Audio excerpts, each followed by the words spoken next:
नमस्कार और जय हिंद। 7 दिन से भी ज्यादा का समय बीत चुका है।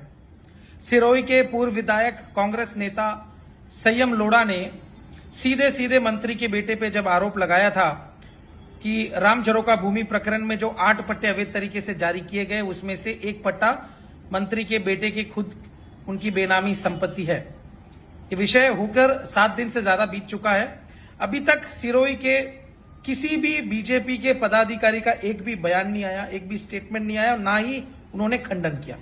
तमाम बीजेपी के, चाहे वो मंत्री हो, मंत्री का बेटा हो या जितने भी पदाधिकारी हो, सारे के सारे इस पूरे मामले में आखिर चुप क्यों है। दूसरी तरफ मैंने भी जब राम झरोका मामले में आवाज उठाई तो आधे ही घंटे में मेरे ऊपर एफआईआर दर्ज हो गई थी। मैं बीजेपी का पदाधिकारी, बीजेपी की सरकार में बीजेपी ने मेरे ऊपर एफआईआर दर्ज की, मेरे बालदा और सिरोही में पुलिस भेजी मुझे अरेस्ट करने के लिए। लेकिन यहां पर कांग्रेस के नेता ने सीधा सीधा आरोप लगाया मंत्री के बेटे पे, तो बीजेपी खामोश क्यों है। देश में कहीं भी कोई विरोध या कोई कांड होता है तो ये लोग सिरोही में सरजावा गेट में इकट्ठे होते हैं, पुतले जलाते हैं, नारे लगाते हैं और खंडन करते हैं। लेकिन यहां तो खुद कांग्रेस का नेता सिरोही में मौजूद है और ये लोग एक शब्द भी बोल नहीं पा रहे हैं। सोचिए, आज मैं आपके सामने बताऊंगा कि ये मेरे पे कहते हैं कि ये मेरे आका है, मैं संयम लोढ़ा का आदमी हूं, मैं इसका आदमी हूं। आज मैं आपको बताऊंगा कि ये लोग अभी तक एक शब्द भी संयम लोढ़ा के खिलाफ क्यों नहीं बोल पा रहे। आप सभी को पता ही होगा, चाहे राम झरोका मामला हो, कमलेश मेटा कास्ट का मामला हो या कई सारे विषय पे मामला हो, ये पूरी तमाम बीजेपी की लॉबी चुप नजर आई। इनके मुंह में दही जम गया और किसी गुफा में जाके छिप गए। ये लोग एक भी स्टेटमेंट नहीं दिया, क्योंकि ये जो पद पे आए हैं बैठकर, समझना होगा कि ये पद पे आए कैसे हैं। मैं हमेशा से भारतीय जनता पार्टी के तमाम कार्यकर्ता है उनके समक्ष, उनके साथ खड़ा हूं। मैं सिरोही की जनता के साथ खड़ा हूं और मेरे पार्टी के कार्यकर्ताओं के साथ खड़ा हूं, क्योंकि आप लोग मेहनत करते हैं, आप लोग पार्टी का झंडे को आगे लेके जाते हैं। लेकिन ये पदाधिकारी कोई जालोर से आ जाता है, कोई बाली से आ जाता है, कोई बाहर से आके हमारे ऊपर हक जमा देता है। और ये किस तरीके से आते हैं ये लोग, आपको पता है, राम के नाम पे वोट मांगते हैं। अयोध्या में राम के नाम पे वोट मांग के आए, राष्ट्रवाद के नाम पे आते हैं, गाय के नाम पे वोट मांगते हैं, नरेंद्र मोदी जी के नाम पे आते हैं और यहां आके खुला भ्रष्टाचार करते हैं। और सिरोही की बीजेपी को कौन चलाता है?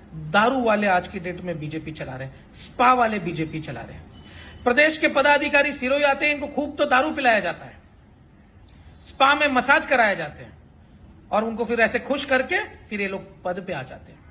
और तो और कुछ लोग तो पद पाने के लिए जयपुर से पद नहीं लेते पार्टी से, ये लोग हैदराबाद तेलंगाना जाके पद लेके आते। अब आप सोचिए, हैदराबाद या तेलंगाना जाके पद लेने का क्या मतलब होता है? क्या सिरोही का बच्चा जानता नहीं है? मैं हमेशा से राष्ट्रीय स्वयंसेवक संघ के स्वयंसेवकों के साथ खड़ा हूं। मैं आरएसएस की विचारधारा को मानता हूं और मेरे परिवार से मेरे पिताजी भी संघ से जुड़े हुए हैं। लेकिन मैं किसी एक दो बड़े प्रचारक जो बैठे हैं उनका मैं बिल्कुल समर्थन नहीं करता हूं, क्योंकि उनके लिए भाजपा परिवार एक सम्मान परिवार होना चाहिए। लेकिन सिरोही में वो तो केवल एक परिवार को गोद लेके बैठे हैं। आप सभी जानते भी हैं कि कैसे एक प्रचारक एक ही परिवार को गोद लेके बैठे हैं और फिर हमें कहते हैं कि ये पार्टी देश विरोधी है, ये एंटी नेशनल है, जो भी है। लेकिन वह खुद क्या कर रहे हैं? एक भाई बीजेपी में, एक भाई कांग्रेस में। बीजेपी की सरकार आती है तो ये भाई मंत्री बन जाते हैं, कांग्रेस की सरकार आती है तो सबसे ज्यादा विज्ञापन उनकी सरकार में लेते हैं और पिंडवारा में सीमेंट कंपनी में भागीदारी हो जाती है। पशुपालकों को अपने घर से निकालने का काम, किसानों को अपने घर से निकालने का काम करते हैं, क्योंकि उस कंपनी में उनकी भागीदारी हो जाती है, वहां ये पार्टनर निकल के आते हैं। ऐसे लोग हमें सिखाते हैं कि राष्ट्रवाद क्या होता है, एकता की बात कर रहे हैं। मैं सिरोही की जनता से कहना चाहता हूं, ये लोग, कोई दारू पिला के पद लेके आता है, कोई हैदराबाद से पद लेके आता है, कोई प्रचारकों को अपने फार्म हाउस में बुलाता है, बॉम्बे में ऐशो आराम का फ्लैट वगैरह दे देते हैं, फिर पार्टनर हो जाते हैं, वैसे लेके ये मंत्री बनकर आते हैं। ये आपका भला नहीं कर सकते और कभी नहीं करेंगे, ये हकीकत की बात है। इसीलिए चाहे राम झरोका का मुद्दा हो, चाहे कमलेश मेटा कास्ट का हो, अस्पताल में किस तरीके से हमारे लोग कार्रवाई के लिए जाते हैं, जब बीमार पड़ते हैं तो उन्हें हर बार की तरह तकलीफ के लिए अहमदाबाद जाना पड़ता है, उदयपुर जाना पड़ता है। लॉ एंड ऑर्डर जो बिगड़ रहा है, दिन दहाड़े इतनी सारी चोरियां हो रही है, इस पूरे चोरी के मामले में ये लोग चुप्पी इसके लिए साधते हैं क्योंकि ये लोग आए इसी तरह। क्या ये कानून व्यवस्था ठीक करेंगे? गुजरात में दारू भेजने वाले, सिरोही से बॉर्डर पे गुजरात में दारू भेजने वाले, इस तरीके से लोग जब पद पे आ जाते हैं तो ये खराब कर देते हैं। और ये दूसरे पार्टी को कहते हैं कि यहां परिवारवाद है, ये है, तो यहां अपने ही बेटे, निकम्मे बेटे को भी परिवारवाद में शामिल करके इनको क्रिकेट में ये बना देते हैं।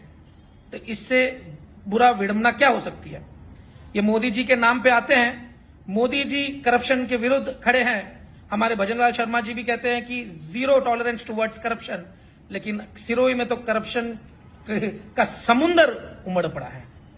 और खुशखबरी तो यह है, शिमला में 8.5 करोड़ रुपए की होटल जो बनी हुई है, जानकारी तो आपके समक्ष रखनी जरूरी है।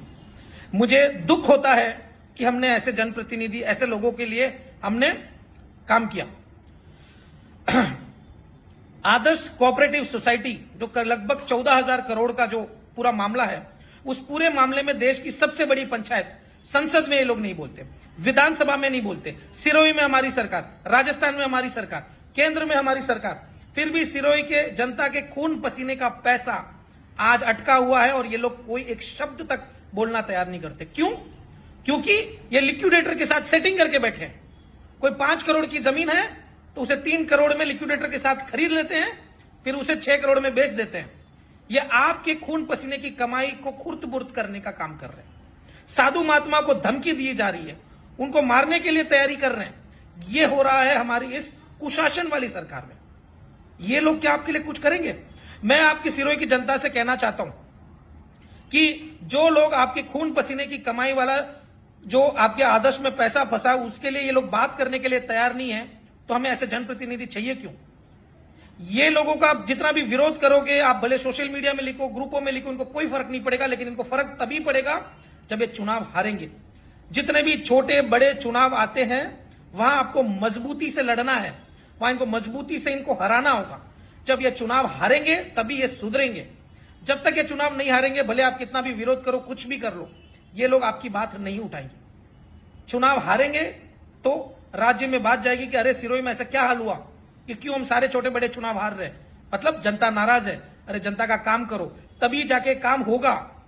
मैं सिरोही की जनता को भी कहना चाहता हूं कि ये ठान लीजिए, जिस तरीके से व्यवस्था बिगड़ रही है, जिस तरीके से ये लोग करप्शन करके जिस तरीके से लूट रहे हैं अपने सिरोही को, इनको केवल जवाब देने के पास आपके पास एक ही हथियार है, और वो हथियार ये है कि वोट में आप जिस दिन मजबूती दिखाएंगे, छोटे बड़े चुनाव में इनका सफाया करोगे, तो ये जो निकम्मे प्रतिनिधि आए हैं जगह जगह पर आपकी जगह बैठकर और हमको लूटने का काम कर रहे हैं, उन्हें हम भगा सके, हटा सके।